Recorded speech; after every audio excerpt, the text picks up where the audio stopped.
ऐसे इस धराधाम को पवित्र करने के लिए हमारे ठाकुर जी की परम भक्ता भक्तिमती श्री मीराबाई का प्रादुर्भाव हुआ। माधवी गोपी, जिस गोपी ने अपना मुख छुपाया ठाकुर जी से अपनी मां के कहने पर, बहुत ध्यान से सुनिएगा, जिस गोपी ने अपना मुख छुपाया मां के कहने पर ठाकुर जी से, जब उसने ठाकुर जी को देखा तब उसके मन में आया कि अरे मां, विश्व की मां तो बालकों का कल्याण करने वाला पथ दिखाती है, पर आपने मुझे कैसा मार्ग बताया? जिस संसार से मुख छुपाना चाहिए था उसको तो दिखाने की आज्ञा दी, और जिनको दिखाना चाहिए था उनसे छुपाने की कह दी। अब तो दिन प्रति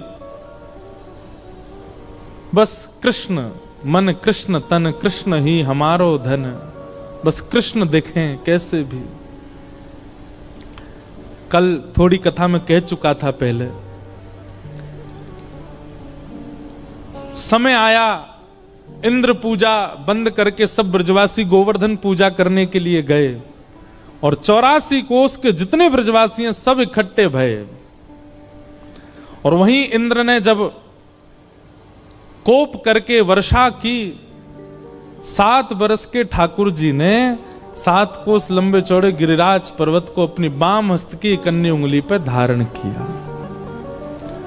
और जैसे ही ठाकुर जी ने गिरिराज जी धारण किए, दूर दूर खड़े हुए लाखों ब्रजवासी सब गिरिराज जी के समीप आ गए, सब भीतर आके खड़े हो गए। सब में आपस में चर्चा चल रही। अब गिरिराज जी 7 कोस लंबे हैं और दूर दूर वाले ने तो ठाकुर जी दिखे ही नहीं रहे हैं। सब बस ये कह रहे हैं, नंद के लाला ने गिरिराज जी उठा लिए, नंद के लाला ने पर्वत उठा लियो, नंद के लाला ने पहाड़ उठा लियो। यही चर्चा जब माधवी के कान में पड़ी तब माधवी बोली, शायद अब तो सबके बीच में ठाकुर जी अब तो दिख ही जाएंगे, क्योंकि जब जब श्याम सुंदर को देखने माधवी जाती, नेत्रों में जल आ जाता, धुंधलापन आ जाता, ठाकुर जी दिखते नहीं, क्योंकि शाप दे दिया ठाकुर जी ने। और ये शाप नहीं है, ये शाप नहीं है, ये विरह है। बंधुओं, हम एक बात निवेदन करें, मीराबाई का चरित्र या तो हम स्पर्श करते नहीं हो, करवा रहे हो तो फिर एक अच्छे से ही सुनियो। इस स्थिति में ना आना पड़े इसकी प्रार्थना कीजिएगा, क्योंकि अब कलिकाल ऐसा बचा नहीं है कि आप इसको सहन कर पाओ।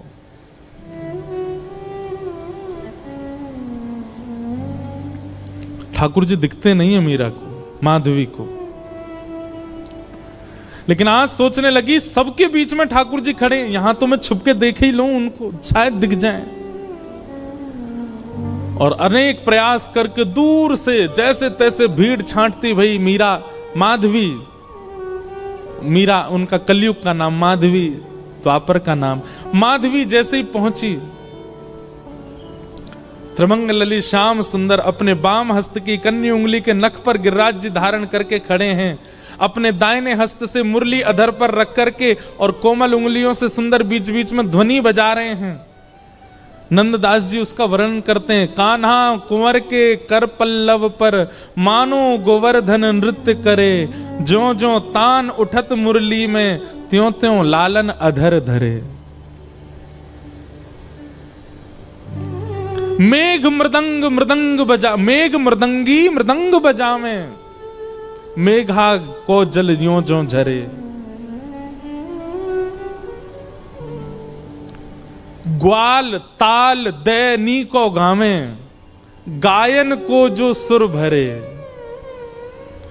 देत आशीष सकल ब्रज नारी, नंद दास के तिमिर हरे। कान्हा कुंवर के, ठाकुर जी पता कि महाराज जी, अगर ये नंददास जी को पद देखो, इस पद के अनुसार, बहुत ध्यान से सुनना, हमारे श्री गिरधर लाल जी ऐसे खड़े, ऐसे नहीं, ऐसे, उनके ये चारों भुजाएं ऊपर हैं। तब हमें एक वैष्णव ने बताया, बोले ठाकुर जी कैसे कर रहे हैं पता है, सब ब्रजवासी खड़े हैं और श्री गिरिराज जी ठाकुर जी से कह रहे हैं, हे जय जय, मेरा स्वरूप इतना विशाल है कि मैं महाराज में तो आ ना पाऊंगा, लेकिन आपके हस्तकमल और मेरे हस्तकमल मिले ने, ये 7 दिना तक मेरे संग रास ही कर लो। ठाकुर जी गिरिराज जी के संग रास कर रहे हैं तो कभी ठाकुर जी ऐसे रहते हैं और फिर नेक ऐसे उछाल के फिर ऐसे ले लें, फिर ऐसे ले लें, फिर ऐसे ले लें, फिर यूं कर लें, कभी यूं कर लें, कभी ऐसे कर लें, मानो बार बार अपनी उंगलियों पर नर्तन करवा रहे हैं श्री गिरिराज जी को ठाकुर जी। अद्भुत छवि है। तभी माधवी पहुंची। जैसे ही ठाकुर जी के समीप पहुंची है, उस स्थान पर पहुंची जहां ठाकुर जी खड़े हैं, जैसे ही नेत्र भर के ठाकुर जी को देखने का प्रयास किया, जल भर आया नेत्रों में, मानो जैसे कोई धुंध आ गई हो, खूब मीड़ रही है अपनी आंखों को, मीड़ मीड़ के लाल कर लिए हैं, लेकिन ठाकुर जी दिख नहीं रहे हैं। आज पीड़ा असहनीय हो गई माधवी की। अर्धरात्रि का समय ठाकुर जी के चरणों से लिपट गई और बोली, मैंने इतना बड़ा अपराध किया कि आप मुझे दिख ही नहीं रहे हो। हे श्याम सुंदर, अब पीड़ा मत दो, अब दिख जाइए, एक क्षण दिख जाइए, आप दिखें और मैं प्राण त्यागूं, बस मुझे और कुछ नहीं चाहिए। ठाकुर जी बोले, माधवी तेने मुझको अपना रूप नहीं दिखायो। माधवी बोली, देख लो, मैं सामने खड़ी हूं, अब देख लो मेरे नेत्र, मेरे मुखमंडल को देख लो, जैसे चाहो देख लो, पर मेरे ऊपर तो ये जो दोष है ये हटाओ, मुंह को देखन दो आपको। ठाकुर जी बोले, अब तो माधवी ये पीड़ा तुमको ने सहनी पड़ेगी, क्योंकि वस्तु का मूल्य तब चित्त में ज्यादा बढ़ता है जब वह वस्तु समीप हो पर मिले ना। और प्रेम लक्षणा भक्ति में जितना विरह होगा, जितनी व्याकुलता होगी, जितनी तड़प होगी, उतना वह प्रेम पुलकित होगा, उतना वह प्रेम लक्षणा भक्ति का इत्र महकेगा और दूसरों को महकाएगा। मैं चाहूं आगामी कलिकाल में लोगन के चित्त में श्रद्धा होगी, विश्वास होगो, लेकिन प्रेम नहीं होएगो। उनके चित्त में प्रेम प्रकट करवे के काज मैं तो नहीं आऊंगो, तो को भेजूंगो। और वाक्य काजे तोए या जन्म में मेरे रूप के दर्शन को त्याग करना पड़ेगो, थोड़ो सहनो पड़ेगो। मीराबाई ने सहा है हमें और आपको प्रेम देने के लिए। मैं और आप आज जिस प्रेम के मार्ग पर चल रहे हैं, जिस प्रेम की एक बिंदु हमारे ऊपर गिरती है, वह बिंदु के अधिकारी हम मीराबाई की वजह से बने हैं, क्योंकि उन्होंने द्वापर में दर्शन का त्याग किया है। त्याग नहीं, विरह सहा है, वो तड़पी हैं ताकि हमें प्रेम दे सके। माधवी बोली, मुझे बस अवधि बता दीजिए, कम से कम एक अवधि पता होगी तो मैं उस अवधि के सहारे रह लूंगी कि इतना समय लगेगा आपके दर्शन में। एक अवधि बता दो, 10 वर्ष, 50 वर्ष, कितने वर्ष लगेंगे। अवधि सुनकर के तो माधवी गिर पड़ी, रोने लगी। ठाकुर जी बोले, 1 युग।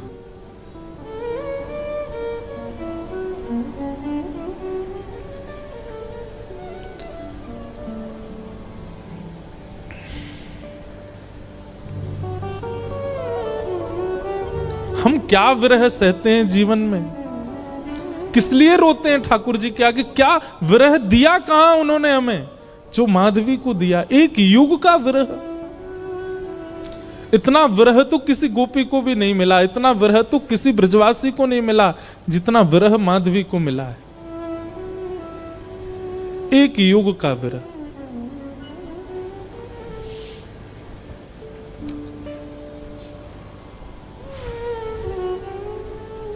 लेकिन क्या करे, प्रतीक्षा के अलावा और कुछ नहीं है जीवन में। चरणों में रोती हुई माधवी जाने लगी। और एक वैष्णव का स्वरूप नहीं है आत्म दाह करना, चाहे तो त्याग दे शरीर, लेकिन नहीं। अब कृष्ण ने कहा है कि प्रतीक्षा करो तो करनी है। वो प्रतीक्षा के ही शब्द हैं जो मीराबाई लिखती हैं, जो शब्द हमारे हृदय को विदीर्ण करके भीतर प्रवेश कर जाते हैं। वो शब्द किसी 2, 4, 10 वर्ष की प्रेमिका के नहीं है, एक युग की प्रतीक्षा करने वाली प्रेमिका के शब्द हैं।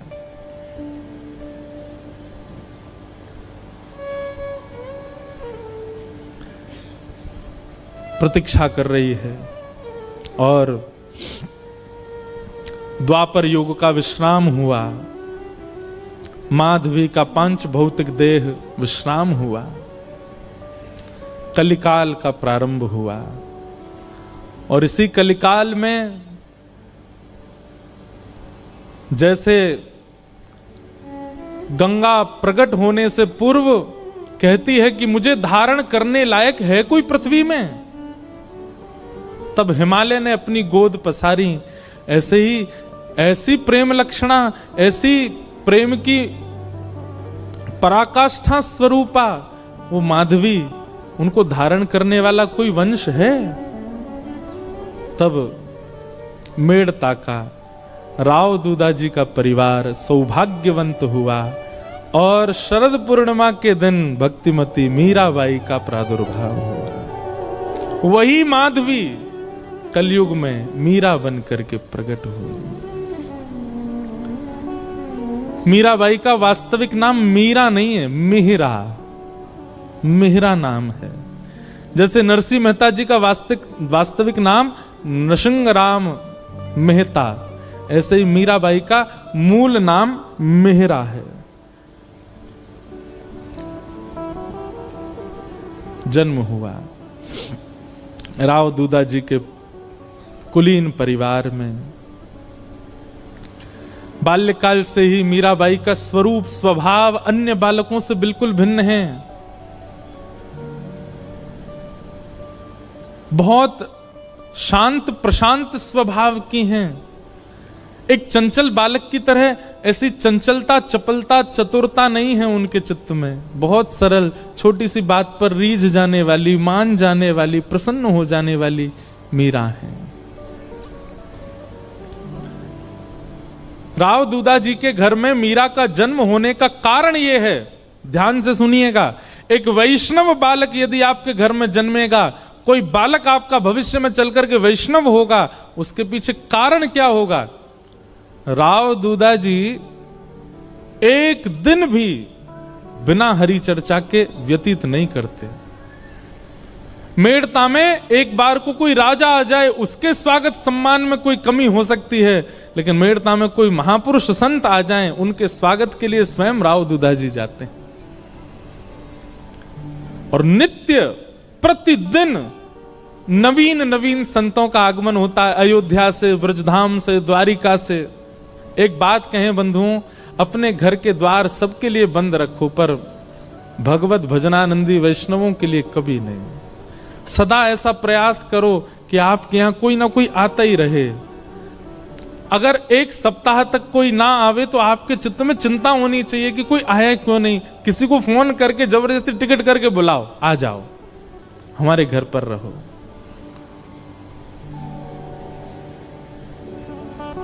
उनके भजन के जीवाणु घर में होते हैं, उसी से ही बालकों में भक्ति भाव प्रकट होता है।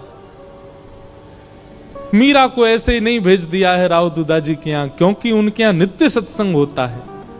वर्षों से, मीरा के जन्म से पहले से ही नियम है सत्संग का। धीरे धीरे मीराबाई बड़ी होने लगी, कथाएं सुनती हैं। जोशी जी कथा सुनाने के लिए आते हैं, मीराबाई सुनकर के प्रसन्न हो जाती हैं।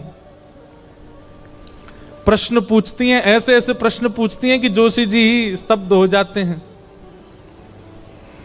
मीराबाई का स्वभाव ऐसा बताया गया कि कोई पूछता कि आप कौन हो, तो मीराबाई अपना परिचय ऐसा नहीं देती कि मेड़ता नरेश महाराज राव दूदाजी की मैं पौत्री हूं, बल्कि अपना परिचय ऐसे देती हैं, परम गौभक्त संत सेवी परम सत्संगी श्री ठाकुर जी राधा माधव की नित्य लीला नित्य सेवा में प्रवीण श्री राव दूधा जी की मैं पौत्री हूं। वो कभी ऐसा परिचय नहीं देती हैं कि इतने बड़े राजा घराने की मैं पुत्री। ये गुण भागवत में लिखा है कि परम भागवत कभी भी अपने उच्च कुल, अपनी जात, अपनी आदि आदि के प्रभाव में नहीं रहता। मीराबाई ऐसी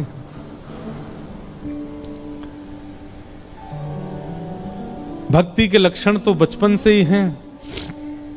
बस कोई बीज में जल देने वाला मिल जाए जिससे उसको राह मिले वृक्ष बनने की। एक दिन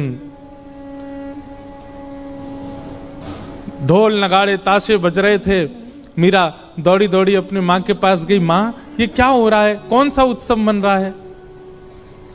तो मां ने कहा, मीरा, ये बारात जा रही है, एक लाली का ब्याह हो रहा है, उसका पति जा रहा है अपने परिवार के साथ नाचता गाता हुआ, ब्याह करके उसको अपने घर ले जाएगा। मीरा कहती है, ऐसे दुल्हा सबके लिए आते हैं? बोले हां, सब कन्या का ब्याह होता, सबके दुल्हा आते हैं। अच्छा, तो मां मेरा भी ब्याह होगा? हां, तेरा भी ब्याह होगा। जैसे तेरे बापू सा हैं ऐसे ही तू भी ब्याह करेगी और फिर तेरे बालक भी उनको बापू बोलेंगे और तू उनकी मां होगी, तेरा भी ब्याह होगा। मीरा सोच में है और कहती है, मेरे बींद कौन होंगे फिर? मेरा ब्याह किससे होगा? कौन होंगे मेरे बींद? छोटी सी कन्या ऐसे सवाल पूछे तो मां तो उसको मजाक में ले लेती है। अरे मीरा, ये कोई समय है, अभी थोड़ी बड़ी तो हो जा, कभी और कार्य में लगते हैं, कभी और मीरा की तो वो चिंता का विषय हो गया कि मेरे बींद हैं कौन और वो कब आएंगे मुझे लेने। बार बार बस यही पूछती है, मेरा किससे ब्याह होगा, मेरा किससे ब्याह होगा, मेरे बींद कौन है। एक दिन हार के मां ने मीरा को गोद में लिया, पूरे दिन चिल्लाती रहती है, ये तेरे बैठे कमरे में मुरली हाथ में लिए त्रिभंग लली, ये जो स्वरूप है, ये गिरधर, यही है तेरे बींद।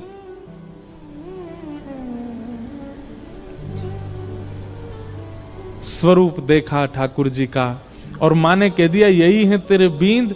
तो मीरा के चित्त में ऐसा विश्वास प्रगाढ़ हो गया कि यही है मेरे बींद और कोई नहीं। अब तो मीरा की स्थिति ऐसी हो गई, वो कक्ष में जब जाती है तो ठाकुर जी की ओर भी बहुत झुकी हुई नजरों से देखती है, ज्यादा मतलब व्यवहार ऐसा करने लगी कि मानो सच में ही ये उसके बींद हैं।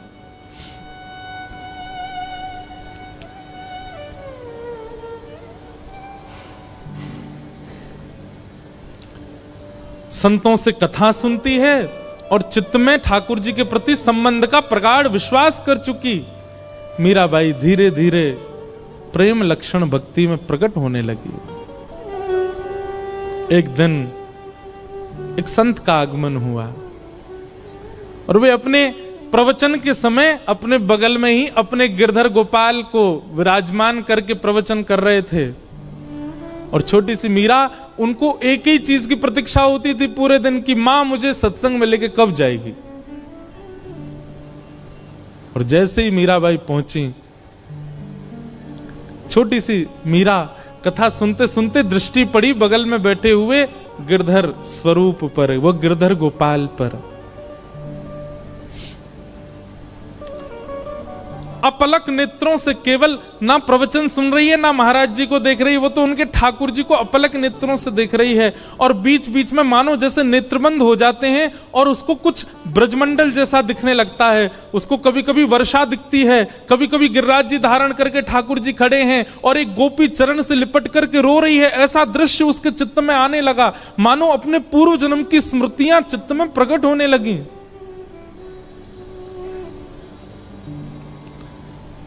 ठाकुर जी ने माधवी से कहा था, एक संत के माध्यम से मैं तेरे पास आऊंगा। और मेरी खूब सेवा करना। माधवी को थोड़ी थोड़ी स्मृति आ गई, मीरा को, और जैसी स्मृति पूर्ण हुई, कथा विश्राम हुई, नेत्र लाल हैं, अश्रु गिर रहे हैं नेत्रों से, और अपनी मां को पकड़ के कहती है, मां ये कौन है? मां कहती है, ये महात्मा है, कथा सुना रहे हैं, साधु जी हैं। नहीं, ये नहीं, इनके बगल में जो बैठे हैं वो कौन है? ये तो इनके ठाकुर जी हैं। हाँ, तो मेरे बींद ना, आपने कहा था ना मेरे बींद, वही है ना ये? हंस गई मां, अरे मीरा, हाँ वही हैं। तो मेरे बींद आ तो गए मां, अब मेरा ब्याह करा दो। अरे अभी तेरी उम्र नहीं है मीरा, तो मैं बड़ी हो जाऊं तब करा देना, पर तब तक मेरे बींद को घर में ही रख लो, मैं इनको पास में रख लूं अपने। बालपन की वो बातें सबको नहीं भाती हैं। प्रणाम करने के लिए मंच पर जब गई, मीरा के नेत्र सजल। महाराज जी ने पूछ लिया, अरे बिटिया क्यों रोती है? मीरा कहती है, ये मेरे हैं, ये आपके साथ आए हैं, इन्होंने मुझे वचन दिया था ये एक साधु के साथ आएंगे, ये मेरे हैं, आप इनको मुझे दे दीजिए।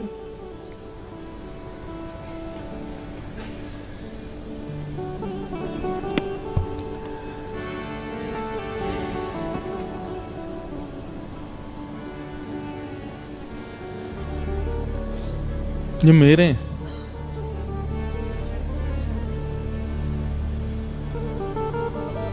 कोई अपने ठाकुर कैसे दे सकता है किसी को? और वो भी पूजा के ठाकुर जी हो तो दिए भी जाएं, लेकिन जिनसे स्नेह प्रेम के लाड़ के ठाकुर जी, वो किसको कैसे मिल जाएंगे? पहले तो छोटी बालिका समझ करके महात्मा हंस गए, लेकिन जब कहने लगी ये तो मेरे हैं, जिद करने लगी, तो महात्मा भी प्रेमी थे, व्याकुल हो गए, अपने ठाकुर जी को हृदय से लगा के तुरंत चले गए वहां से। मीराबाई कहने लगी, संत बुरे नहीं है, माता पिता बुरे नहीं है, आप ही मेरे पास आना नहीं चाहते हो। अरे और कितनी प्रतीक्षा कराओगे? मैं कब से प्रतीक्षा करती हूं, अब आ तो गए हो एक महात्मा के द्वारा, अब आ क्यों नहीं जाते मेरे पास? मां डांटती है, पिताजी डांटते हैं, सब घर के लोग समझाते हैं, पर मीरा की एक अलग जिद है। एकांत में बैठी रहती है, ना खाती है, ना पीती है, ना खेलती है, बस चिंतन करती है और रोती रहती है।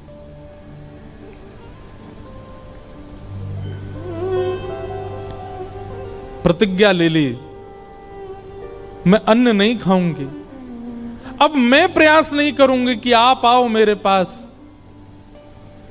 मैं प्रयास नहीं करूंगी कि मैं आपको लाऊं, आपको खुद आना पड़ेगा, मेरी प्रतीक्षा बहुत हो चुकी है।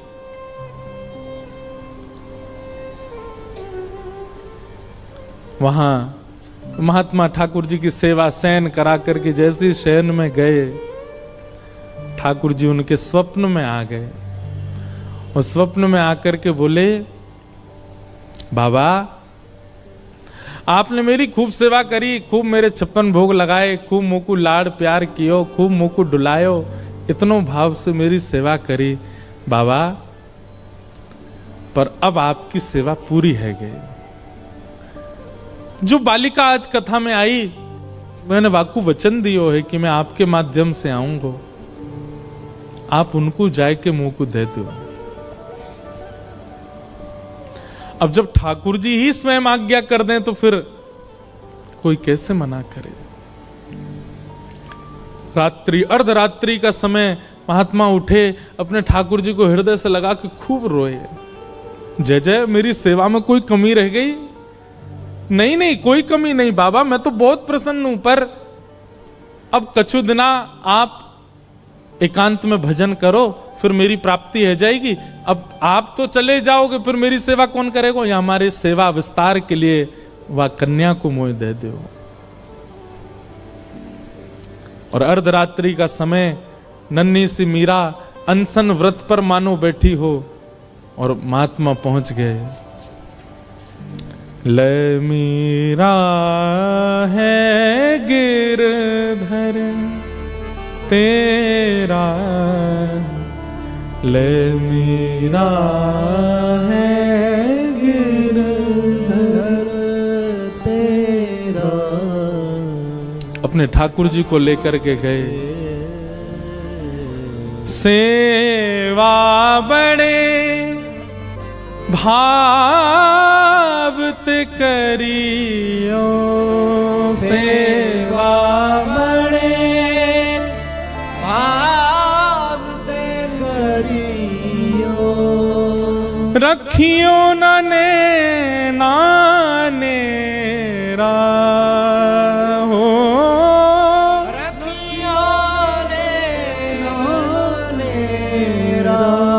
बेटी ले मीरा है गिरधर तेरा, ले मीरा ले गिरधर तेरा।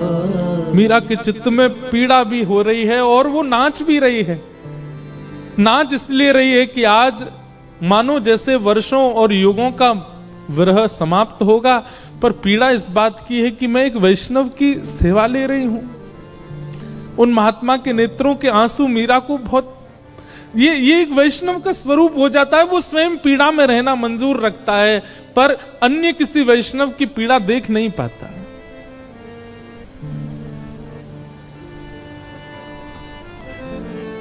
सो ही सुहागन प्रिय जाहिरी जै, सोई सुहागन प्रिय जाहिरी जै। तू सुहागन है बेटी,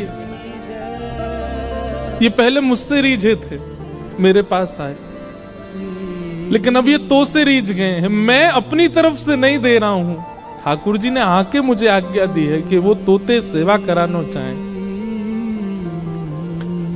सो ही सुहागन। बंधुओं, इस पंक्ति को नित्य गाया कीजिए। अपने ठाकुर जी को देखते हैं जब मंदिर में विराजमान, आप कितने सौभाग्यशाली हो, ठाकुर जी आपसे सेवा करा रहे हैं। उनके प्रति पाषाण बुद्धि मत रखा कीजिए। आपका कोई तो ऐसा गुण है जिसके कारण ठाकुर जी आप चले जाते हैं बाहर, आप आ जाते हैं कथा, मैं आ जाता हूं कथा करने। हमारे ठाकुर जी कक्ष में बैठे रहेंगे, खड़े रहेंगे, जैसे सुलाओगे सो जाएंगे, जहां बैठाओगे बैठ जाएंगे, जो खिलाओगे पालेंगे। अपनी कोई इच्छा इतनी, अपने जिनको हम अपना कहते हैं पत्नी बच्चे, वे भी लड़ लेते हैं कि हमें ये चाहिए, पर हमारे ठाकुर जी कभी नहीं लड़ते। आप पीली पोशाक पहना दो राजी, आप लाल पोशाक पहना दो राजी, आप दाल चावल खिला दो राजी, आप कड़ी चावल पवा दो राजी, कुछ नहीं दूध का भोग लगा दो राजी। इसी को तो प्रेम कहते हैं, जो आपके द्वारा प्रस्तुत की गई हर वस्तु को सिर से लगा के स्वीकार करे। यही तो प्रेमी का लक्षण है। विश्व में असली प्रेमी यदि कोई है तो वो श्याम सुंदर है। आपकी हर वस्तु को सहर्ष स्वीकार करते हैं, किसी में नोक झोंक नहीं कभी भी। सो ही सुहागन प्रिय जाहिरी जै, सोई सुहागन प्रिय जाहिरी जै। कैसा तेरा मेरा हो, कैसा तेरा मेरा, बेटी ले मीरा है गिरधर तेरा, ले मीरा ले गिरधर तेरा। मीराबाई को ठाकुर जी दे दिए हैं।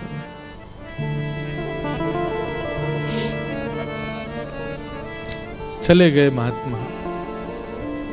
ये ठाकुर जी का नियम है बंधुओं।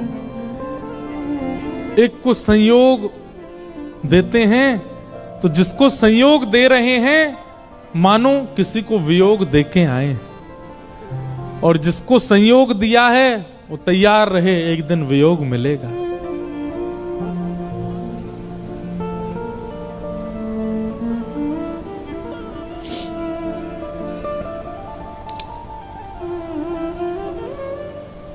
इसीलिए हमारे अष्ट सखा कहते हैं, यह धन धर्म ही ते पायो, यह धन धर्म ही ते पायो, नी के राख यशोदा मैया, नी के राख हम सब यशोदा हैं, यशोदा मैया, नारायण घर आयो, नारायण घर आयो, यह धन धर्म ही ते पायो। अब तो मीरा बस आनंद में रहती है, प्रसन्न रहती है, झूमती रहती है, मानो अब इससे बड़ा सुख उनके जीवन में और कुछ नहीं है, आनंद है। और तभी मैं बहुत सूक्ष्म सूक्ष्म मुख्य मुख्य भाव सुना रहा हूं। बस एक अवस्था हो गई मीराबाई की, प्रेम तो चित्त में खूब है, परंतु एक संकट का एक मानो बादल मंडरा रहा था मीराबाई के ऊपर। क्यों? अब मां, पिता, घर के सब बड़े सदस्य और राव दूदाजी तो पधार चुके हैं। मीरा बहुत रोई जब दादाजी गए, क्योंकि वही थे जो भक्ति मार्ग में लेके आए मीरा को। संकट इस बात का है कि अब सब चर्चा करते हैं कि मीरा का ब्याह करो। एक दिन मीरा अपनी मां से लड़ने लगी, मां आप मेरा किससे ब्याह कर रही हैं? अरे मेवाड़ के राजा, मेवाड़ के राजकुमार राजा भोज, तुम जानती हो उनका पराक्रम, तुम जानती हो उनका बल, तुम जानती हो उनका ऐश्वर्य। अपनी मां से मीरा कहती है, तो फिर ये कौन है जिनको बचपन में आपने मेरा बींद बताया था? अरे बालापन की बात है, बचपन में ऐसी तू जिद कर रही थी इसलिए बोला। बोले मां आपने तो ऐसे ही बोल दिया, परंतु मैं तो चित्त में घर करके बैठी हूं कि यही मेरे बींद हैं, और मेरा स्वभाव व्यवहार सब कुछ वैसा ही है। आप अपनी बात से कैसे मुकर सकती हैं मां? चुपचाप तैयार हो जा, तुझे देखने वाले आ रहे हैं। कौन समझे विरह वेदना। मीराबाई बैठी है अपने ठाकुर के सामने, मंदिर में ही बैठी है, कुछ विशेष श्रृंगार नहीं किया है। तभी भोजराज और पूरा परिवार सब आए।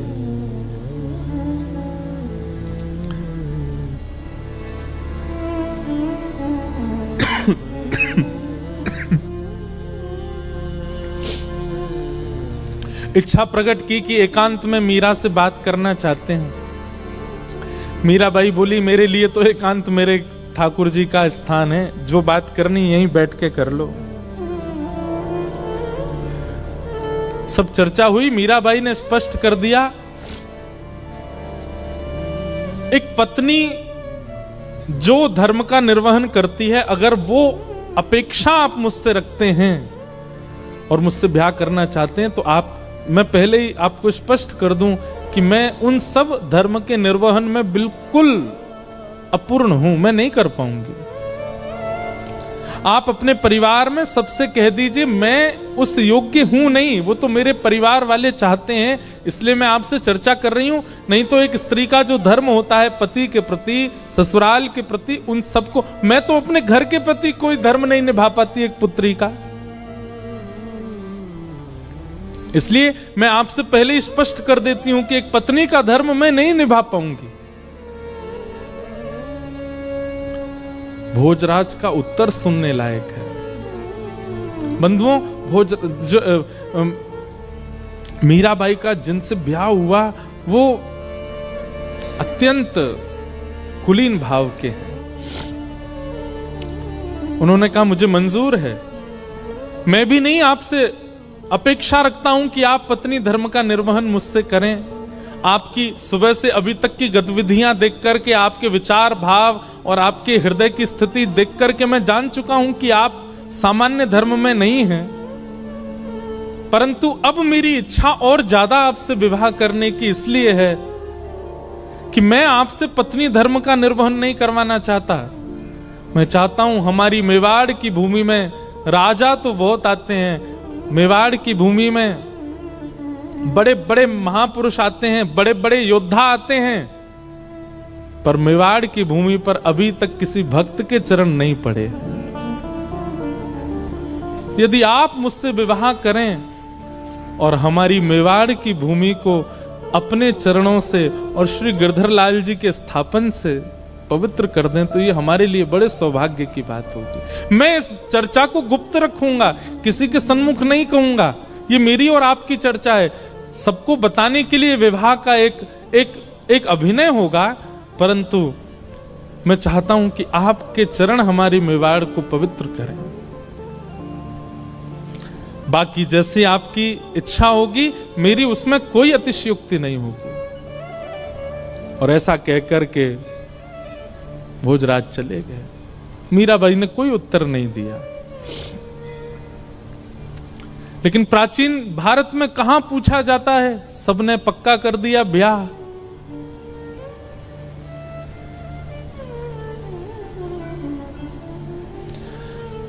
मीराबाई एक संत से जाके कहती है कि कभी अगर हृदय में बहुत वेदना होती हो और अपने प्रियतम को बतानी हो तो उसके लिए कोई उपाय है? तब एक संत ने कहा तुम पत्र लिखा करो और वृंदावन जाने वाले किसी व्यक्ति के हाथ वो पत्र भेज दिया करो।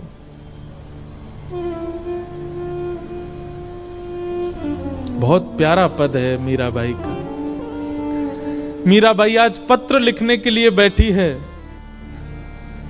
और पूरे कक्ष में केवल खाली पत्र पड़े हैं, लिख नहीं पा रही है।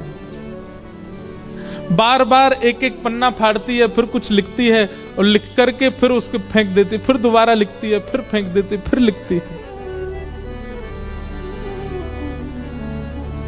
किसी ने आकर के कहा मीरा ये क्या करती है तू, इतने पत्र पड़े, ये सब क्या है?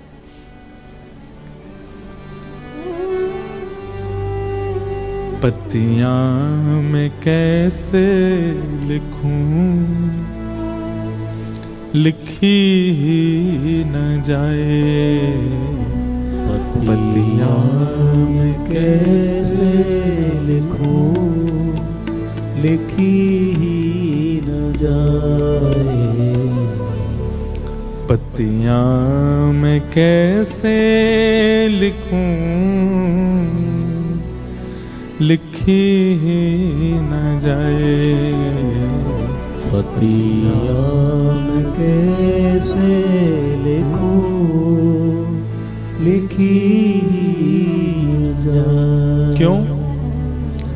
कलम धरत मेरो कर कांपत है। कलम धरत मेरो कर कांपत है। कलम धरत मेरो कर कांपत है। कलम धरत मेरो कर कांपत है। मीराबाई कहती है मैं लिखने के लिए बैठती हूं, पहले तो शब्द याद नहीं आते और जैसे तैसे अपनी स्थिति। बंधुओं, एक बात याद रखिएगा, विरह की स्थिति शब्द बयां नहीं कर सकते। वो शब्द नहीं बता सकते कि आपकी स्थिति कैसी है। आप कितना भी प्रयास कीजिए बोलने का, बताने का, नहीं बता पाओगे, क्योंकि विरह प्रेम शब्द की इतनी क्षमता नहीं कि वो आपका विरह प्रेम प्रकट कर सके। लेकिन मीराबाई कहती है जैसे तैसे मैं लिखने का प्रयास भी करती हूं। कलम धरत मेरो कर कांपत है, कलम धरत मेरो कर कांपत है। नैन रहे हैं झराए, हो नैन रहे झराए। और जैसे तैसे लिख भी देती हूं तो इतने नेत्रों से अश्रु गिरते हैं कि जो लिखा सब बह जाता है। पत्तियां मैं कैसे लिखूं, लिखी ही न जाए। पत्तियां मैं कैसे लिखूं, लिखी न जाए। पत्तियां मैं कैसे लिखूं, लिखी ही न जाए। पत्तियां मैं कैसे लिखूं, लिखी न जाए।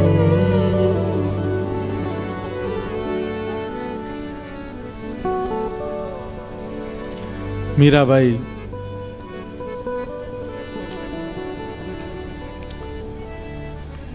बस स्मरण करती हैं, वृंदावन की दिशा की ओर देखती रहती हैं। अभी भी विरह समाप्त नहीं हुआ है। घड़ी आई विवाह की, पूरा मेड़ता सजा है, परंतु होने वाली दुल्हन, उसके मुख पर बिल्कुल प्रसन्नता नहीं है। मीराबाई ठाकुर जी के सामने बैठकर के केवल इतनी प्रार्थना करती है, मैं देह और आत्मा को अलग मानती हूं। मैं जानती हूं देह की क्रिया आप स्वीकार नहीं करते। देह भले ही कोई और वर्ण करके ले जाए, कम से कम आत्मा आपकी है, ये स्वीकार करके मुझे कैसे भी बता दीजिए कि आपने मुझे स्वीकार कर लिया। मुझे और कुछ नहीं चाहिए। अन्य से देह का विवाह हो, उससे पहले पहले आत्मा का आपसे विवाह हो जाए। हे ठाकुर जी, मैं और कुछ नहीं मांगती आपसे।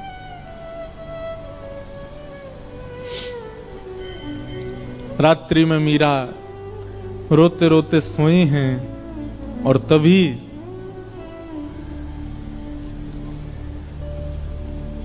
स्वप्न में श्री ठाकुर जी पधारे और मीराबाई के साथ स्वप्न में ही विवाह संपन्न हो गया। ठाकुर जी ने विवाह किया। प्रातः काल का समय, पूरे घर में शादी की तैयारियां चल रही हैं। मां दौड़ी दौड़ी मीराबाई के कक्ष में गई, अभी तक मीरा उठी नहीं है। जैसे ही भवन में प्रवेश करके भीतर देखा,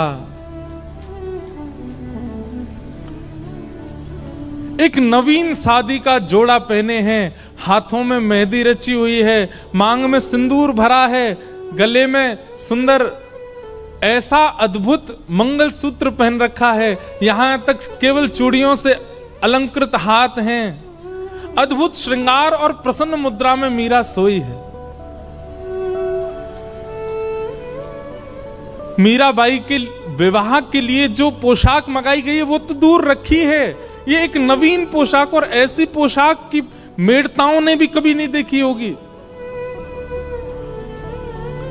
मां ने तुरंत मीराबाई को उठाया, उठा करके पूछा, मीरा जल्दी उठ, ये सब क्या करके बैठी है? तेरे मांग में सिंदूर, गले में मंगलसूत्र, हाथ रचे हुए, ये इतने सुंदर तूने जोड़ा, ये क्या करके आई है? कहां से लेके आई है सब?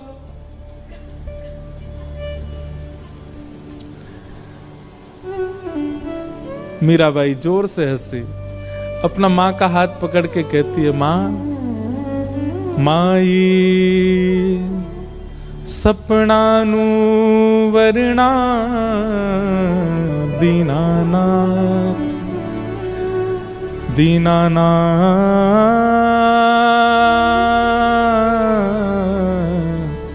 दीनानाथ। माई कल मेरा ब्याह हो गया। किससे ब्याह हुआ? बोले मेरे गिरधर लाल। मां मैं आपको कैसे वर्णन करूं? आप जो व्यवस्थाएं कर रहे हैं ना, ये सब फीकी हैं उस व्यवस्था के आगे। ऐसा सुंदर, ऐसे सुंदर पुष्प लगे थे, ऐसे सुंदर दावत बनी थी, ऐसे सुंदर सुंदर घोड़े हाथी सब आए थे। क्या बात बनाती है? कब हुआ तेरा ब्याह? किसने देखा तेरा ब्याह? मीरा कहती है, एक ने देखा हो, दो ने देखा हो तो कहूं 56 कोटा जना पधारया, दुल्हो श्री ब्रजनाथ,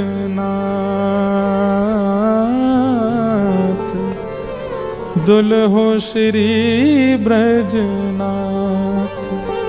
मां 56 करोड़ बराती आए थे।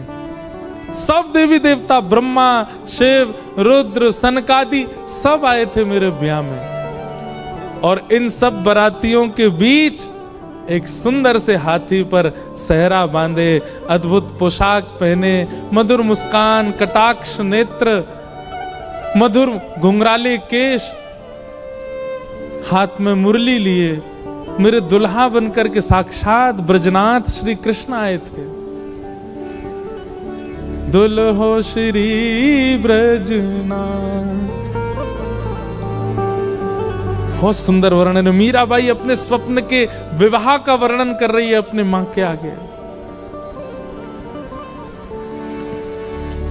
किसने हमारा कन्यादान किया, हमारे फेरे कैसे पड़े, उन्होंने मेरे गले में कैसे मंगलसूत्र पहनाया, दावत कैसे हुई, एक एक चीज का वर्णन कर रही है मीरा। और मां इधर से उधर जा रही है, सिर पीट रही है, रो रही है। ये क्या बातें कर रही है मीरा तू? लेकिन कौन समझे मीरा को? मीराबाई हंसने लगी और कहने लगी, मां मेरा ब्याह हो गया। मां तुरंत भीतर गई, घड़े में जल भर के लाई और ला करके मीरा के मांग का सिंदूर पोंछने लगी।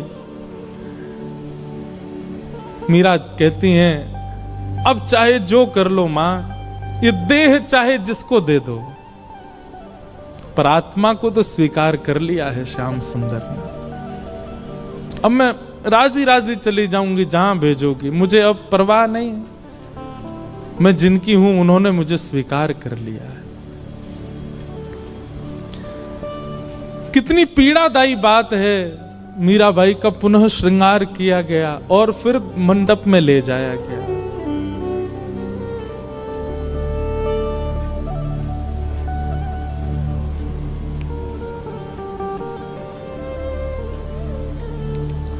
रो तो रही हैं, लेकिन किसको समझाएं, कोई समझ नहीं रहा है। और फिर विवाह हुआ। और विवाह के बाद जब मेवाड़ को जाने लगी मीराबाई, अपनी मां से जाकर के केवल कहा, मां ने कहा तेरे लिए मैंने ये दे दिया, इतने बक्से दिए हैं, इतने सोने चांदी हीरे जवाहरात आदि आदि सब भेज रही हूं, बिल्कुल परेशान मत रही हो। मीराबाई कहती हैं, सब रख लो, बस मेरे गिरधर लाल दे दो, उनको लेके चली जाऊंगी, मुझे इन सब की आवश्यकता नहीं। एक अश्रु बिंद नहीं है मीरा के नेत्रों में विदाई के समय। अपने ठाकुर जी को गोद में ले रही है, सब देख रहे हैं मीरा को, रो रहे हैं, पर मीरा केवल अपने ठाकुर जी को निहार रही हैं, नेत्र नीचे करके। गाड़ी, बैलगाड़ी, घोड़ा गाड़ी, हाथी गाड़ी सब धीरे धीरे चलते जा रहे हैं और मीरा ना प्रसन्न है ना उदास है, बस एक समत्व है मुखमंडल पर। निकल गई मेवाड़।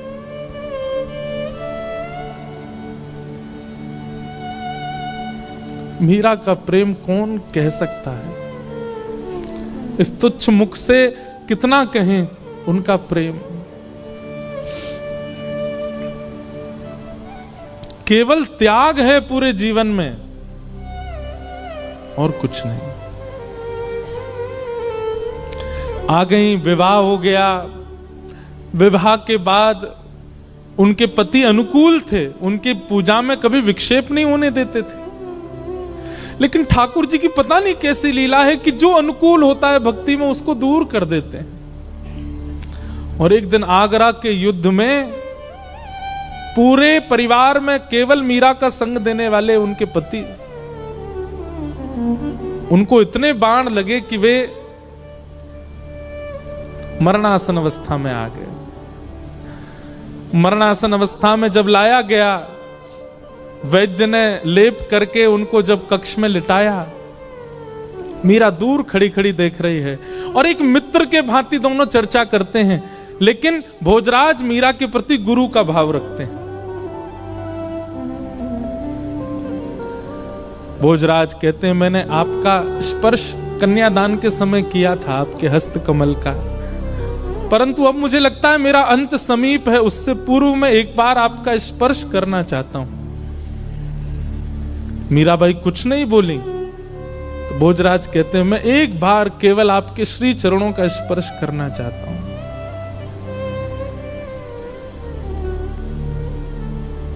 ठाकुर जी के पास गई, अपने गिरधर गोपाल की प्रसादी माला लेकर के आई और भोजराज के गले में पहनाई और अपना हस्त कमल उनके शीश पर फेरती हैं मीरा। ऐसा कहते हैं, मैंने पढ़ा है कि वैसे तो मीरा श्रृंगार करती नहीं थी, पर जिस दिन भोजराज जी की ये स्थिति थी, उस दिन कोई उत्सव मीराबाई ने किया था और उस दिन 16 श्रृंगार किए थे मीराबाई ने। और उस श्रृंगार के रूप में मीराबाई को देखते देखते देखते मानो जैसे उनके पति को साक्षात युगल ही एक रूप में हो, ऐसा दिखने लगा। और उनके पति अपने प्राण त्याग देते हैं।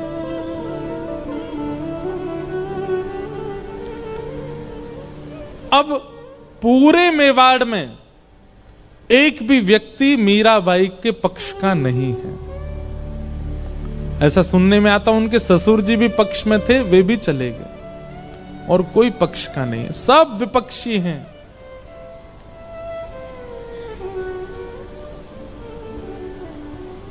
खूब यातनाएं देते हैं, प्रताड़ना करते हैं, उपहास करते हैं, पर मीराबाई को इससे कोई फर्क नहीं पड़ता।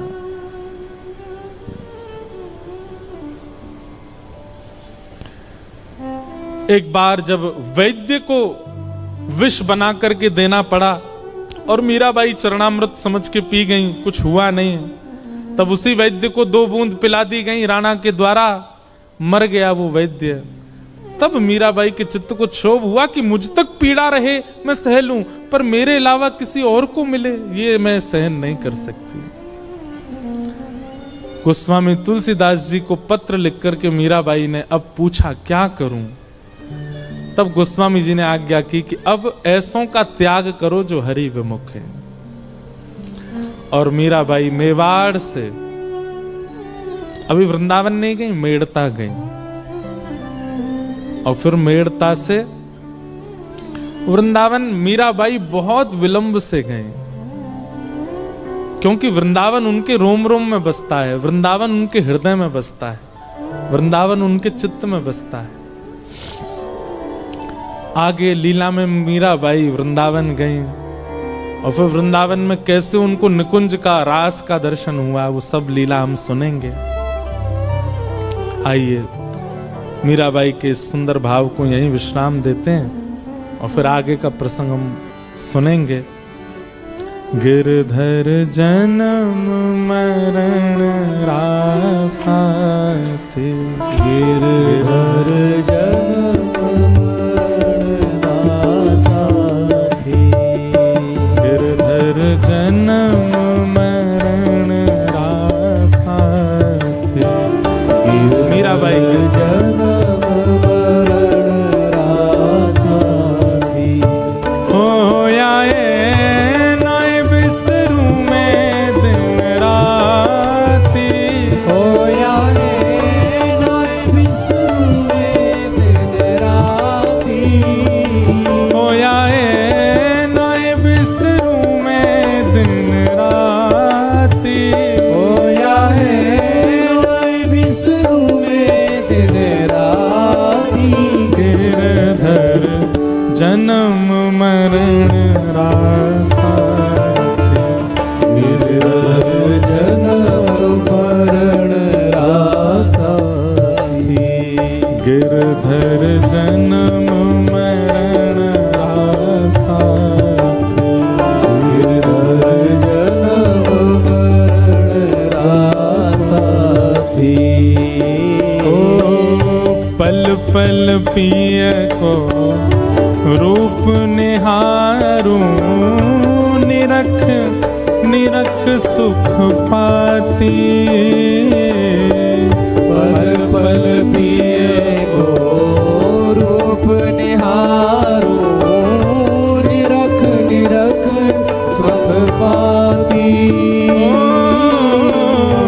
पल पल पिय को रूप निहारूं, निरख निरख सुख पाती, पल पल पिए को रूप निहारूं, निरख निरख सुख पाती, ऊंचे चढ़ चढ़ पंथ निहारूं, ऊंचे चढ़ चढ़ पंथ निहारूं, ऊंचे चढ़ चढ़ पंथ निहारूं, ऊंचे चढ़ चढ़ पंथ निहारूं, रोए रोए अखियां प्यासी, गिरधर जन्म मरण रासाते, गिरधर जन्म मरण रासाते, गिरधर जन्म मरण रासाते, गिरधर जन्म मरण रासाते। मीराबाई कहते हैं, ओ इनके बिन मोहे सलना परत है, जानत मेरी छाती, इनके बिन मोहे सलना परत है, जानत मेरी छाती, इनके बिन मोहे सलना परत है, जानत मेरी छाती, इनके बिन मोहे सलना परत है, जानत मेरी छाती, दोए कर जोड़ा रज करूं छूं, दोए कर जोड़ा रज करूं छूं, दोए कर जोड़ा रज करूं छूं, दोए कर जोड़ा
संसार सकल जग झूठा, झूठा कुल रानाता।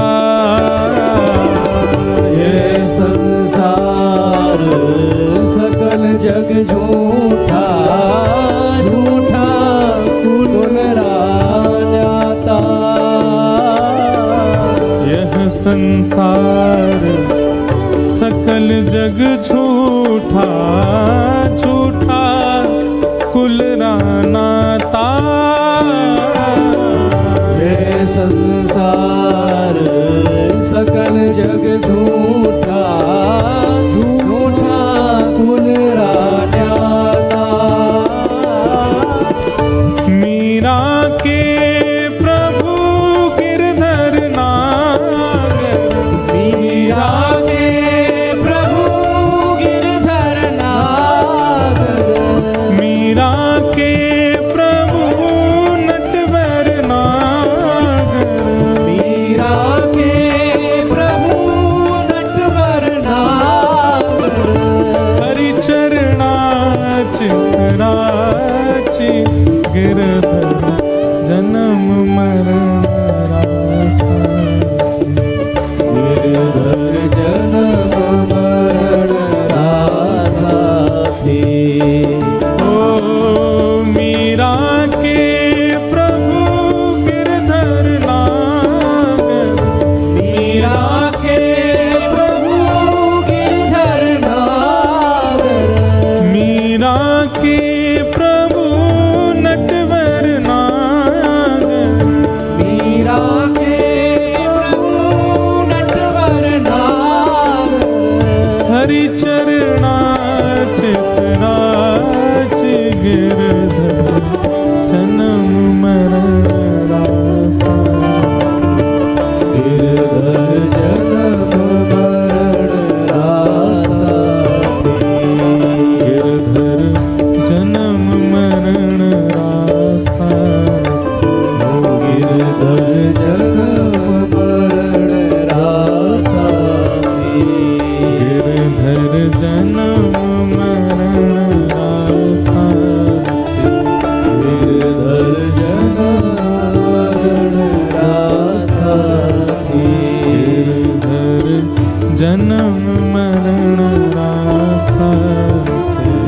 गिरधर जन्म मरण रासा थी। गुरु वृंदावन बिहारी लाल की जय। श्री राधा रमण लाल की जय। श्री राधा वल्लभ लाल की हरिहर मिलन महोत्सव की आज के आनंद की जय। जय जय श्री राधे।